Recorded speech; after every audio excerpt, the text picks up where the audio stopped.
안녕하십니까. 지난번에 이어서 하나님께서 살아계신 증거에 대해서 계속해서 말씀을 드리겠습니다.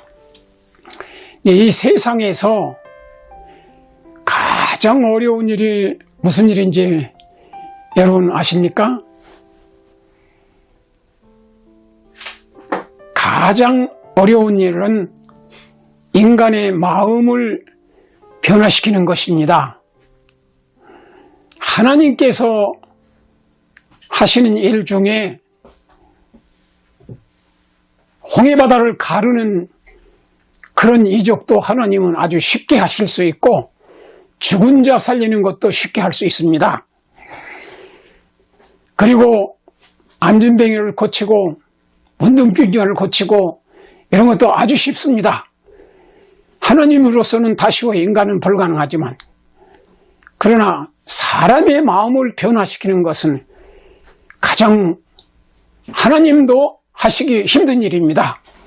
왜 그러냐 하면 인간의 마음에는 자유의지가 있기 때문에 하나님께서 마음대로 마음을 움직일 수가 없어요. 본인이 진정으로 원하지 않으면 안 됩니다. 그래서 특별히 교만한 사람을 변화시킨 건 더 불가능하고, 왜냐하면 본인이 하나님께 마음을 전적으로 열고 겸비한 자세를 갖지 않기 때문에 그렇습니다. 그래서 하나님이 하실 수 있는 가장 큰 기적은 인간의 마음을 변화시키고 삶을 변화시키는 것입니다. 고린도후서 성경에 그런즉 누구든지 그리스도 안에 있으면 새로운 피조물이라 이전 것은 지나갔으나 보라 새 것이 되었도다, 그렇게 말씀했어요. 제가 잘 아는 사람 중에 사용학 씨라는 사람이 있습니다. 지금은 돌아가셨지만 그분은 14살 때부터 술을 먹기 시작을 해서 그가 예수님을 믿기 전까지 술을 먹었는데 막걸리 같은 시시한 술은 먹지 않았습니다. 아주 독한 술, 소주나 배갈 같은 그런 독한 술만 마셨는데 한 자리에서 몇 병을 마실 뿐만 아니라 어떤 때는 한 자리에서 말술을 마시고 한 말까지도 마실 수 있는 그런 사람입니다. 근데 그가 수십 년 동안 자기가 이 술을 끊기까지 마신 술을 계산을 해보니까 149 드라무통을 먹었다. 독한 술만. 그렇게 얘기를 했습니다. 그리고 그는 술을 끊기 위해서 여러 번 결심하고 노력도 많이 했습니다. 그가 손가락을 깨물고 또 내가 다시 술을 마시면 사람의 아들이 아니고 개 새끼다, 그렇게 스스로 자신을 비하하면서까지 결심을 했는데 사흘을 가지 못했습니다. 그는 집에서 잠을 잔 것보다도 술을 잔뜩 마시고 집으로 오는 도중에 길에서 쓰러져 잔 적이 많이 있고 때로는 시궁창에 쓰러져 잠을 잔 데도 있었습니다. 그가 어떤 때는 그 기차 건널목 거기에 누워서 기찻길에서 잠을 잔 적도 있었습니다. 그런데 그런 때도 여러 차례 있었는데 마치 지나가는 사람이 그 사람을 깨워서 겨우 목숨이 살아난 적도 여러 번 있었습니다. 그런데 이제 그 사람, 그 막내 아들이 이 사용학 씨라는 분 막내 아들이 서울 그 회기동에 살았는데 거기에 삼육 초등학교가 있었습니다. 그래서 그 아들을 그 학교를 보내게 됐어요. 그런데 그 막내 아들이 예수님을 잘 믿는 진실한 신자로 그렇게 그 학교를 통해서 성경 말씀을 배우고 변화가 됐어요. 그리고는 늘 아버지께 기도를 드리고 아버지께 사정을 하고 교회에 나오자고 그렇게 얘기를 많이 했는데 아버지는 그 술 때문에 도저히 예수를 믿을 수가 없었고 교회에 갈 수가 없었습니다. 근데 그 막내 아들이 17살 됐을 때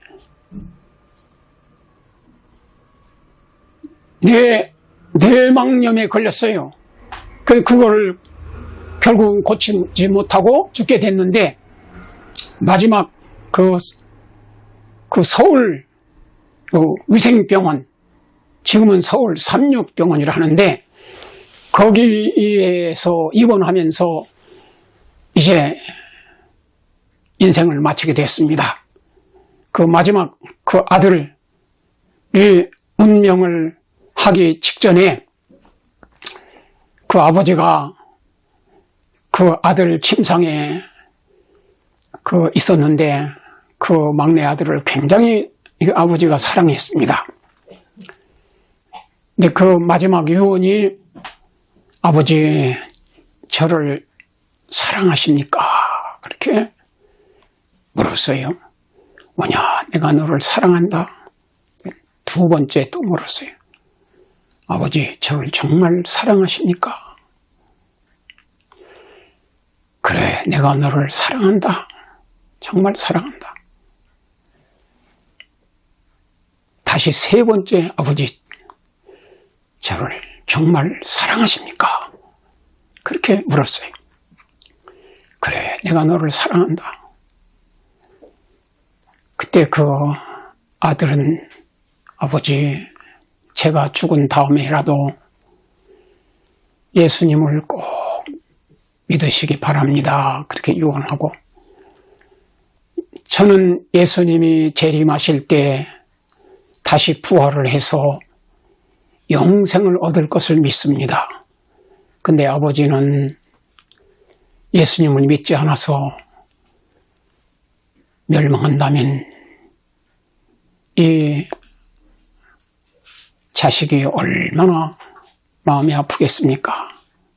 꼭 예수님을 잘 믿으시고 이제 다시 예수님이 오실 때 만나서 함께 천국에서 영원히 살게 되길 바랍니다. 그 마지막 그 말을 남기고 세상을 떠났습니다. 그때 아버지는 참 마음이 아팠어요. 그 사랑하는 아들이 일찍이 죽었을 때 얼마나 가슴이 아픈지 몰라요. 그러고는 그가 그냥 가슴이 뜨겁고 이 속에서부터 막 뜨거운 것이 올라오고 그래서 그거를 어떻게 견딜 수가 없었어요. 가슴이 뜨겁고 그래서 때로는 그냥 물속에 찬물 속에 들어가 보기도 하고 또 한의사를 찾아가 보기도 하고 병원을 찾아서 양의사를 만나서 보기도 했는데 도무지 그 병을 고칠 수가 없었습니다. 그런데 그가 이제 이 원인이 내 아들 죽은 그 막내 아들의 소원을 내가 들어주지 않고 예수를 믿지 않았기 때문에 내가 이 화병에 들은 거라고 생각을 했어요. 그래서 내 아들의 소원을 들어줘야만 이 병이 날 것이다. 그렇게 스스로 판단을 했습니다. 그리고는 이제 안식일날 교회까지 갔습니다. 거의 갔지만은 문을 열지 못하고 그냥 다시 돌아왔습니다. 교회 문을 열고 들어가는 것이 얼마나 두려운 마음이 있는지 들어갈 수가 없었어요. 또 그 다음 안식일에도 거기까지 갔다가 또 들어가지 못하고 나왔어요. 세 번째는 눈을 감고 그 문을 열고 예배당에 들어갔습니다. 그리고는 뒤에 앉아서 예배를 드렸어요. 그런데 그는 그 교회는 다녔지만은 술은 끊을 수가 없었습니다. 그래서 그는 몰래 교회 안식일에는 가고 또 술집에 가서 술을 먹고 그렇게 하면서 6개월 동안은 교회도 다니면서 술집에도 가면서 그렇게 지냈습니다. 그런데 하루는 저녁 예배 시간인데 어떤 배장로님이라는 분이 설교를 하셨어요. 근데 설교하는 도중에 저기 사형학 씨 왜 예수 믿으면서 술집에 가서 술 먹냐고 공중 앞에서 그런 설교를 하는 것처럼 자기 귀에 들렸어요. 내가 술집에 가서 술 먹는 거 봤다고. 그 얘기를 듣고는 그냥 그 긴 의자가 있는데 그 회기동 교회 긴 의자에 가운데 앉아 있었는데 제일 끝에 앉았으면 빨리 뛰쳐나올 수 있었지만은 그 가운데서 어떻게 나갈 수가 없었어요. 그래서 그냥 그 의자 밑으로 기어 들어갔습니다. 이렇게 주저앉아서. 그랬더니 옆에 계신 분들이 무슨 심장마비가 된 줄 알고 어쩌습니까? 괜찮습니까? 옆에서 그랬어요. 그래서 괜찮다고. 그리고 이제 설교가 다 끝마칠 때까지 기다리는데 얼마나 혼이 났는지 정말 그 설교가 너무나 길게 들렸습니다. 그래서 그가 이제 예배가 마친 다음에 집에 돌아왔어요. 돌아와서 생전 처음으로 무릎을 꿇고 하나님께 기도를 드렸습니다. 하나님, 저는 도저히 술을 끊을 수가 없습니다. 하나님 저를 도와주셔서 술 좀 끊게 해주십시오. 아주 간절히 이것이 소원입니다. 그렇게 기도를 드렸어요. 진짜 진심으로 기도하면은 하나님은 다 들어주십니다. 응답하십니다. 어떤 사람의 기도도 진심으로 간절하게 기도할 때 응답해 주십니다. 그 다음부터는 술 생각이 싹 없어졌어요. 술을 완전히 끊었습니다. 그리고는 이제 그 설교한 장로님을 만났어요. 장로님, 제가 술집에 가서 술 먹는 거 언제 보셨습니까? 그러니까 난 당신 술 먹는 거 안 봤다고 그러더래요. 그래서 이상하다.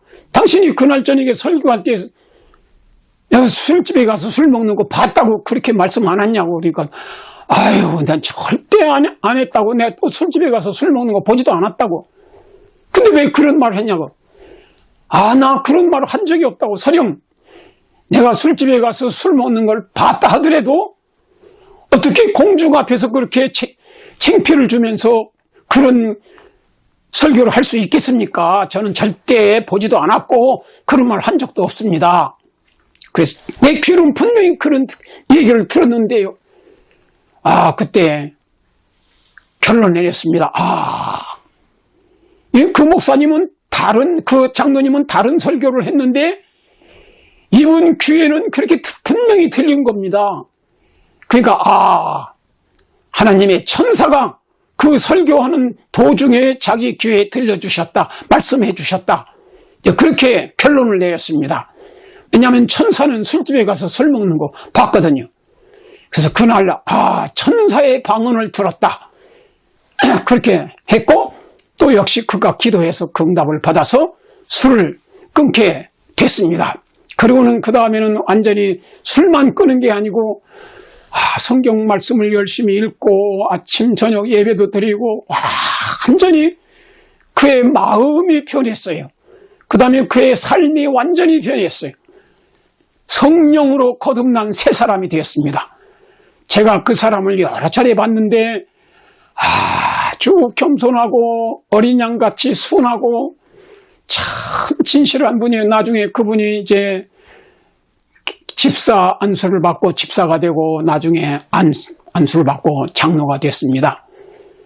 제가 많은 교인들을 봤지만은 제가 본 사람 중에서 정말 완전히 그 온유 겸손한 사람으로 변화된 그리스도인, 정말 착한 일도 하고 봉사도 많이 하고 그런 훌륭한 거듭난 사람이 됐습니다.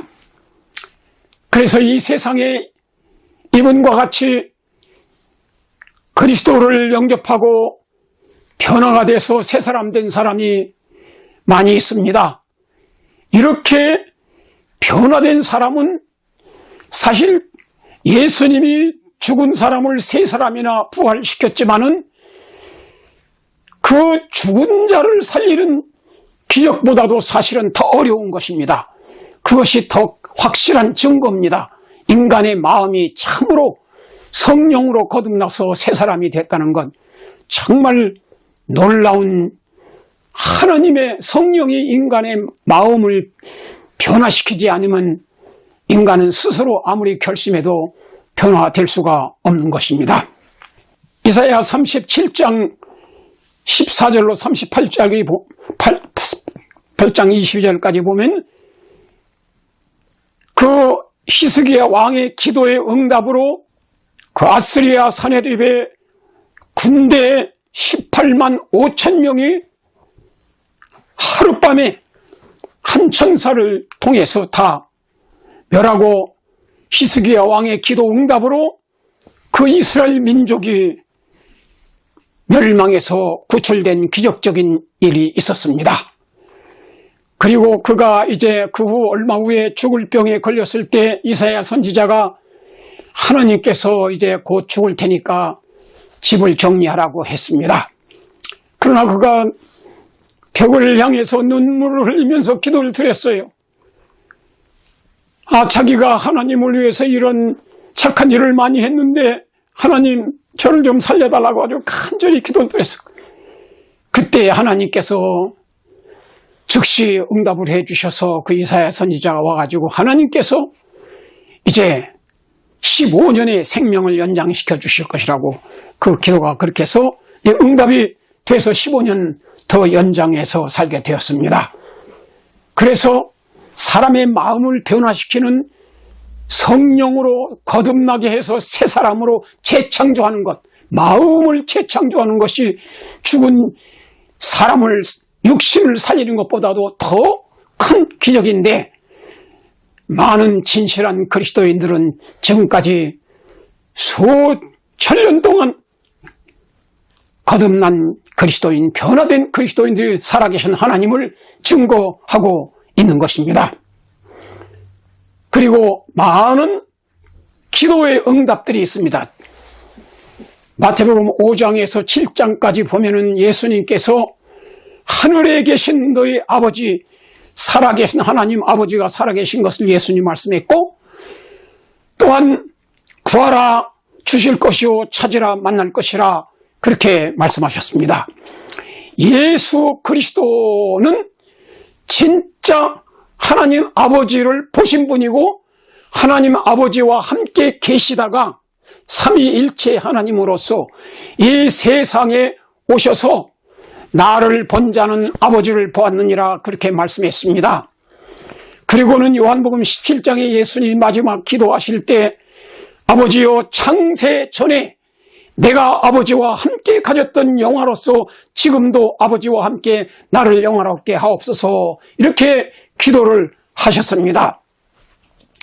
그러므로 예수님이 하나님 아버지를 봤다고 하는 말씀을 여러 차례 하셨고 또 예수님께서 창세 전부터 하나님 아버지와 함께 계시다가 하나님 아버지가 인간을 구원하기 위해서 이 땅에 인간의 몸으로 어린아이로 탄생하게 해서 구세주로 보내셨다고 말씀했고, 그 예수님은 33년 반 동안 인류를 구원하는 사업을 하셨습니다. 예수님이 이 세상에 오신 목적은 하늘에 하나님이 살아계신 것을 증거하기 위해서, 하나님 아버지가 살아계실 뿐만 아니라 하나님이 어떠한 분인가, 하나님 아버지는 어떠한 인격을 가지신 분인가, 어떠한 마음을 가지신 분인가, 그 하나님의 아버지의 어떠하심을 예수님의 삶을 통해서 증거하기 위해서 오셨습니다. 첫째 목적은 모든 인류를 죄에서 구원하기 위해서 십자가에서 생명을 바치시고 피 흘려 돌아가심으로 속죄를 이루기 위해서 오신 것이 첫째 목적이고, 그 다음에는 하나님 아버지가 어떤 분인가를 예수님의 삶을 통해서, 생애를 통해서, 품성을 통해서 하나님 아버지를 증거하신 분입니다. 여러분, 하나님은 아무도 본 사람이 없지만 아들 하나님 되시는 예수님은 본 사람이 많이 있습니다. 그리고 성경에 기록되어 있습니다. 그래서 우리가 사복음서를 통해서 예수님의 생애를 잘 연구해 보면은 하나님 아버지가 바로 예수님과 똑같은 분이다, 이렇게 아시면 됩니다. 그래서 그 빌립이 그 마지막 저녁에 아버지를 좀 보여주십시오, 하나님 아버지를 좀 보여주면 좋겠습니다. 그러니까 예수께서 말씀하시기를, 빌립아, 내가 이렇게 오래 너와 함께 있을 때 아직도 아버지를 알지 못하느냐? 나를 본 자는 아버지를 보았거늘 어찌하여 아버지를 보이라 하느냐? 사실 하나님 아버지는 아무도 본 사람도 없고 볼 수도 없는 분이시에요. 근데 예수님이 인간이 볼 수 있는 그런 육체를 가지시고 오셔서 33년 반 동안 사셨으므로 그 예수님과 똑같은 분이 하나님 아버지십니다. 자비로우시고 은혜로우시고 모든 사람을 불쌍히 여기시고 모든 사람을 용서하시고 병자를 고치시고 죽은 자도 살리시고, 이런 모든 예수님이 착한 일을 하시고 마지막엔 자기 목숨까지 희생제물로 바쳐 돌아가셨는데, 하나님 아버지가 바로 예수님과 똑같은 그런 마음을 가지신 분이십니다. 어떤 사람은 하나님 아버지는 막 무서운 하나님으로 생각하고 예수님만이 인자하신 분이라고 그렇게 생각을 하는데, 사실은 그렇지 않습니다. 하나님 아버지와 예수님과 똑같은 분이십니다. 그래서 예수 그리스도의 그 증거, 하나님과 함께 계시다가 이 땅에 오신 분이라고 말씀했고, 하늘에 하나님이 계시다는 말씀을 여러 차례 사복음 가운데 말씀을 했습니다. 그래서 우리는 이제 진실한 기도의 응답을 통해서 하나님이 살아계신 것을 체험할 수 있고, 성령으로 거듭난 사람이 돼서 우리의 마음과 삶이 변화됨으로써 살아계신 하나님을 증거할 수 있습니다. 전도서 12장 13절 14절에 이렇게 기록되었습니다. 일의 결국을 다 들었으니 하나님을 경외하고 그 명령을 지킬지어다. 이것이 사람의 본분이라. 우리는 천형제를 통해서 하나님이 계신 것 우리가 확실히 알 수 있고, 이 세상의 모든 예언의 성취를 통해서 하나님이 계신 걸 알 수 있고, 예수님의 33년 반 동안 생애를 통해서, 예수님의 증거를 통해서 나는 하나님과 함께 있다, 이 땅에 왔다, 영원 창세전부터 하나님과 함께 있었다, 이렇게 말씀하셨고, 또 나를 본 자는 아버지를 보았다, 그렇게 말씀을 하셨습니다. 그래서 우리는 이 성경 말씀을 통해서 하나님이 계신 것을 또 확실히 알 수 있는데, 이렇게 이 모든 증거가 너무나 많습니다. 그래서 우리는 하나님이 계신 걸 확실히 믿고, 우리가 하나님이 계시다면 하나님이 창조하신 피조물로서 우리 인생의 가장 중요한 본분이 무엇인가? 전도서 12장 13절에는 하나님 아버지를, 우리를 창조하신 생명을 만드신 하나님을 경외하고 존경하고 사랑하고 그 명령을 지킬지어다, 이것이 사람의 본분이라 그렇게 말씀했습니다. 우리를 만드시고 공기를 주셔서 호흡하게 하시고 물을 주시고 음식을 주시고 햇빛을 비춰주시고 그래서 우리 인간이 살도록 하시는데 그 하나님을 정말 우리는 사랑하고 경외하고 그 모든 명령을 순종하는 것이 인간이 사는 첫 번째 가장 중요한 본분입니다. 하나님은 모든 행위와 모든 은밀한 일을 선악간에 심판하시리라고 말씀했습니다. 그러므로 청취자 여러분, 정말 하나님이 계신 것을 여러분이 직접 기도하심으로 응답을 통해서 체험하시기 바랍니다. 그리고 성경을 통해서 하나님이 정말 살아계심을 성령의 감동으로 깨닫게 되길 바랍니다.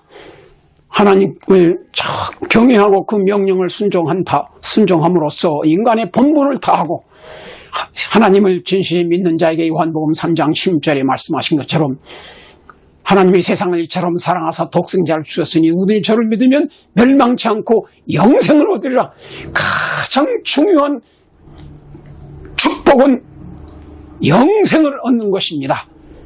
그것을 하나님 아버지가 제일 원하는 것입니다. 그래서 우리 모두가 다 그 하나님이 인간을 죄를 용서하고 영생을 주기 위해서 독생자를 이 땅에 보내서 십자가의 희생 제물로 바치기까지 그렇게 사랑했기 때문에 그 하나님을 믿고 꼭 모든 죄를 용서받고 유황불에 심판받지 않고 영생을 얻게 되기를 간절히 바랍니다. 말씀 마치겠습니다. 하나님을 믿기로 결심하시기 바랍니다. 기도하겠습니다. 살아계신 우주 만물을 창조하신 하나님 아버지, 우리 인류를 예수님이 이 땅에 오셔서 우리를 사랑하신 것과 똑같이 사랑하시고 우리를 사랑하실 뿐만 아니라 우리의 모든 죄를 용서하기 위해서 십자가에 속죄 제물로 피 흘려 돌아가셨고 또 우리를 사랑하시고 그 보혈을 믿는 자마다 누구든지 다 용서받고 영생을 얻을 것을 믿습니다.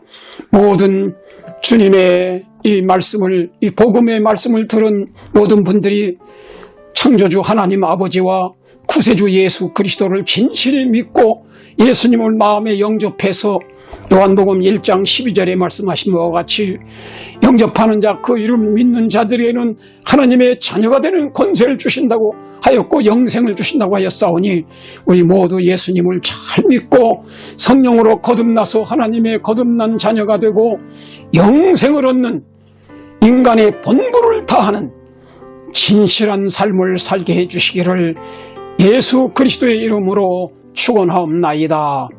아멘.